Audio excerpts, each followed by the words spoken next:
আমাদের ভারপ্রাপ্ত চেয়ারম্যান জনাব তারেক রহমান তিনি তরুণদের স্পিরিটকে ধারণ করেন।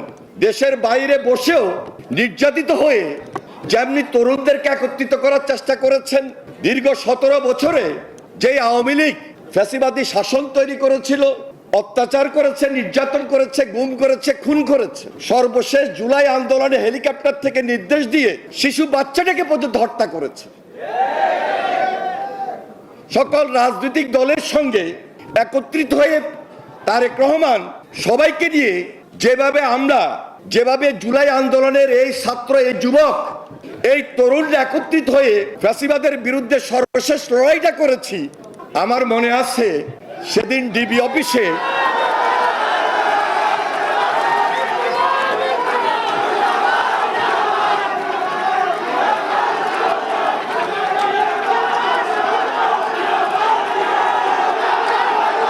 আমি আন্তরিকভাবে ধন্যবাদ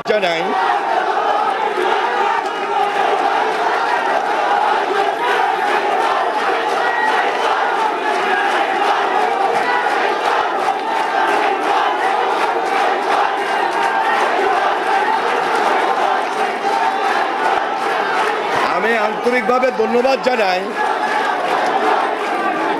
আজকের এই যুব সম্মেলনের প্রধান অতিথি সাবেক উপদেষ্টা জাতীয় নাগরিক পার্টির চেয়ারম্যান নাহিদ ইসলামকে আন্তরিকভাবে মোবারকবাদ জানাই। দেশনেত্রী বেগম খালেদা জিয়ার পক্ষ থেকে আন্তরিকভাবে ধন্যবাদ জানাই জনাব তারেক রহমানের পক্ষ থেকে, এবং এই ধন্যবাদটি জানাচ্ছি আপনাদের সবাইকে। আমার বক্তব্য প্রায় শেষ পর্যায়ে চলে এসেছিল, এর মধ্যেই প্রধান অতিথি আমাদের মাঝে উপস্থিত হয়েছেন। আরো যারা উপস্থিত আছেন, জাস্ট আপনাদেরকে সেই দিনটার কথা স্মরণ করে দিতে চাই যা ধারাবাহিকভাবে বলে এসেছিলাম। সর্বশেষ জুলাই আন্দোলনে ডিবি অফিসে যাদের সঙ্গে আমার দেখা হয়েছে, এখানে সার্জিস বসা আছে, হাসনাত ছিল, আরেকজন সম্ভবত আমি জানি না প্রধান অতিথি সেদিন ছিল কিনা, থাকলেও আমার সঙ্গে সরাসরি দেখা হয় নাই, ডিবি অফিসে মনে আছে,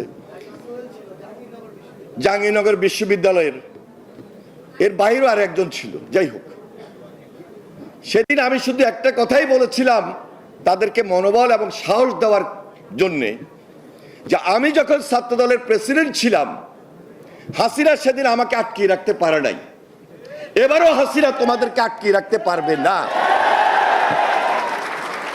তারা সেদিন সাহস পেয়েছিল, মনোবল পেয়েছিল, এবং সেই সাহস এবং মনোবল নিয়েই সর্বশেষ জুলাই আন্দোলন যারা করেছে, আমরা সবাই মিলে একত্রিত হয়ে এই যুবকদের নেতৃত্বে, এই তরুণদের নেতৃত্বে, এই ছাত্রদের নেতৃত্বে আমরা ধারণ করেছিলাম বাংলাদেশে ফ্যাসিবাদের জায়গা হবে না। জুলাই আমাদেরকে শিখিয়েছে কিভাবে ফ্যাসিবাদের কবর দিতে হয়। ৩৬ জুলাই আমাদেরকে শিখিয়েছে কিভাবে হাসিনাকে রুখে দিতে হয়। জুলাই আমাদেরকে শিখিয়েছে কিভাবে আয়নাঘর ধ্বংস করে দিতে হয়। জুলাই আমাদেরকে শিখিয়েছে কিভাবে ছাত্রলীগ নামে হেলমেট বাহিনীকে পুড়িয়ে দিতে হয়, রুখে দিতে হয়। আমার মনে হয় বেশি বক্তব্য দেওয়ার প্রয়োজন পড়বে না, তবে জাতীয় ঐক্যমত এর কোনো বিকল্প নাই, যেটি সুদৃঢ় ঐক্য, এবং সে ঐক্য হতে হবে ইস্পাত কঠিন দৃঢ় ঐক্য। এই ঐক্যকে ভাঙা যাবে না, এই ঐক্যকে মস্কানো যাবে না, কারণ সবাই মিলে আন্দোলন করেছিলাম। টার্গেট একটাই ছিল, ফ্যাসিবাদকে রুখে দেওয়া, নতুন বাংলাদেশ গড়ে তোলা, বাংলাদেশকে নতুনভাবে নির্মাণ করা। সেটার জন্য যদি আজকে আবার আমাদেরকে ঐক্যবদ্ধ অবস্থান থেকে কিছু আলোচনার টেবিলে ছাড় দিয়ে হলো ক্ষুদ্র মত পার্থক্য দূর করে বৃহত্তর স্বার্থে বাংলাদেশ গড়ার লক্ষ্যে সবার আগে বাংলাদেশকে আমরা প্রায়োরিটি দিতে চাই। আমার মনে হয় এই ব্যাপারে কোনোভাবেই এই ছাত্র, এই যুবক, এই তরুণ দ্বিমত করবে না, দ্বিমত করবে না যুব শক্তি, দ্বিমত করবে না এনসিপি। আমরা যখন জেলে ছিলাম, যেহেতু ছাত্র রাজনীতি করেছি, তখন সবসময় ধারণ করেছিলাম যে বয়সটা হয়তো বেশি হয়েছে, এখন আর যুবক নাই, এখন আর ছাত্র নাই, এখন আর তরুণ নাই, এই যুবকদের পিছনেই আমরা থাকব। কিন্তু 5 তারিখের পর আমাদের এই তরুণদের, এই যুবকদের, এই ছাত্রদের ভাবমূর্তিকে ক্ষুণ্ণ করার জন্য কিছু কিছু ক্ষেত্রে লোভ দেখা দিয়েছে। লোভের ঊর্ধ্বে উঠে দেশের প্রয়োজনে যেহেতু রাজনীতি করছি, সম্মান এবং দেশ সেবাকে প্রাধান্য দিয়ে সেই টার্গেট নিয়েই আমরা এগিয়ে যেতে চাই। আমার দৃঢ় বিশ্বাস আগামী দিনে এই বাংলাদেশ যেমনি এখন রয়েছে হাসিনা মুক্ত, ফ্যাসিস্ট মুক্ত, যেমনি ওই পার্শ্ববর্তী দেশ, ওই ভারত আজকে যে ষড়যন্ত্রে লিপ্ত, আজকে যারা হাজার হাজার লক্ষ লক্ষ কোটি কোটি টাকা পাচার করে এখনো দেশে এবং দেশের বাইরে বসে ওই পার্শ্ববর্তী দেশের সহযোগিতায় পার্শ্ববর্তী দেশে বসে আমার দেশের বিরুদ্ধে, বাংলাদেশের বিরুদ্ধে, বাংলাদেশের রাজনীতিকে ধ্বংস করতে চায় খুব দূর থেকে কিশোর গ্যাংদের মাধ্যমে, তাদেরকে অর্থায়ন করে শুধু আমার সঙ্গে আপনার সঙ্গে 2-1টা সেলফি উঠিয়ে তারা আমাদের এই অগ্রযাত্রাকে ব্যাহত করতে চায়। একটু সজাগ যদি থাকি, একটু সতর্ক যদি থাকি, ইনশাল্লাহ আমরা ঐক্যবদ্ধ বাংলাদেশ, নতুন বাংলাদেশ গড়তে সক্ষম হব। আপনাদের সবাইকে সংগ্রামী সালাম। সর্বশেষ জুলাই আন্দোলনে ছাত্রদের সঙ্গে, যুবকদের সঙ্গে তথা তারুণ্যের শক্তি নিয়ে কাজ করাই আমার এই যুবকদের সঙ্গে রাজনৈতিক ধারাবাহিকতায় আমি যুবকদের স্পিরিটকে ধারণ করি। আজকে জাতীয় যুব শক্তি আন্তর্জাতিক যুব দিবস উপলক্ষে জাতীয় যুব সম্মেলনে আমাকে আমন্ত্রণ জানিয়েছেন। আমি আপনাদের সবাইকে আন্তরিকভাবে মোবারকবাদ জানাই এবং ধন্যবাদ জানাই। দেখুন, স্বাধীনতার আগেই কিন্তু আমার জন্ম। আমি স্বাধীনতার পরে রক্ষী বাহিনীর অত্যাচার দেখেছি।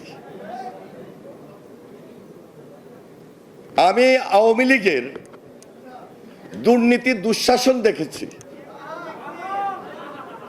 আমি গুম দেখেছি, খুন দেখেছি। আমি দুর্ভিক্ষ দেখেছি। আমি ৭৫-এর ৭ই নভেম্বরের বিপ্লব এবং সংগতি দেখেছি।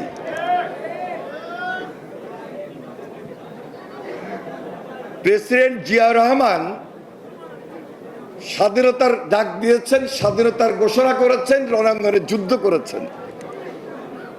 আমি সেই নেতৃত্ব দেখেছি। প্রেসিডেন্ট জিয়া যখন স্বাধীনতার ডাক দেন 1971 সাল, আর যে সময়ে উনি শাহাদাত বরণ করেন 1981 সাল, মাত্র 10 বছরের মাথায় যিনি 3.5 বছর দেশ শাসন করেছেন,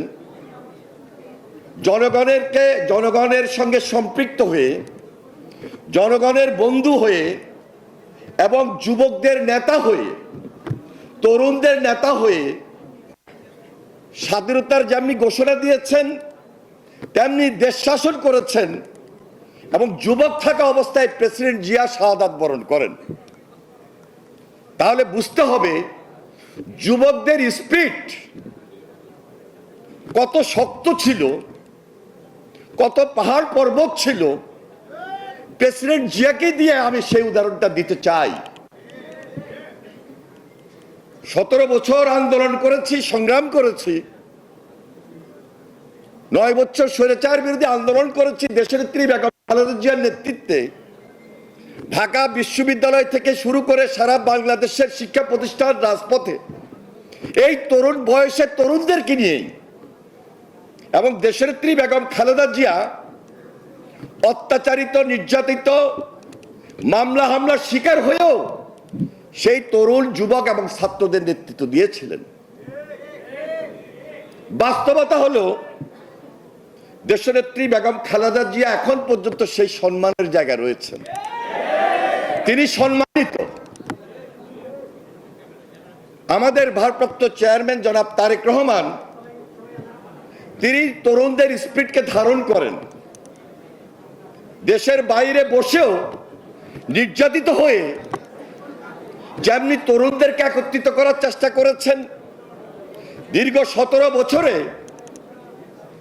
যে আওয়ামী লীগ ফ্যাসিবাদী শাসন তৈরি করেছিল,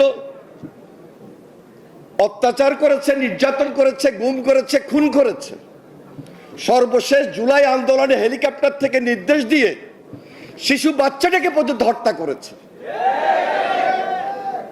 সকল রাজনৈতিক দলের সঙ্গে একত্রিত হয়ে তারেক রহমান সবাইকে নিয়ে যেভাবে জুলাই আন্দোলনের এই ছাত্র, এই যুবক, এই তরুণরা একত্রিত হয়ে ফ্যাসিবাদের বিরুদ্ধে সর্বশেষ লড়াইটা করেছি,